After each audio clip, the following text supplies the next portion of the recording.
Like करा, share करा आणि बेल आयकॉनला प्रेस करा. गुटखा विक्रीवर हिंगोली शहर पोलिसांची कारवाई.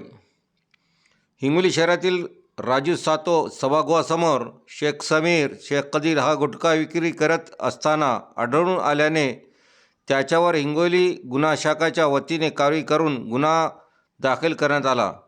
शनिवारी दुपारी 2च्या सुमारास पोलीस स्टेशन हिंगोली शहर हद्दीतील राजू सातो सभागृहासमोर शेख समीर शेख कदीर वय 25 राहणार बावनखोली हिंगोली याने शासनाने प्रतिबंधित केलेला 40,000 रुपयाचा वजीर रजनीगंधा गुटखा बाळगताना मिळून आला. त्यामुळे स्थानिक गुन्हा शाखाच्या पथकाने त्यास पकडून हिंगोली शहर पोलीस स्टेशन इथे गुन्हा दाखल केला आहे.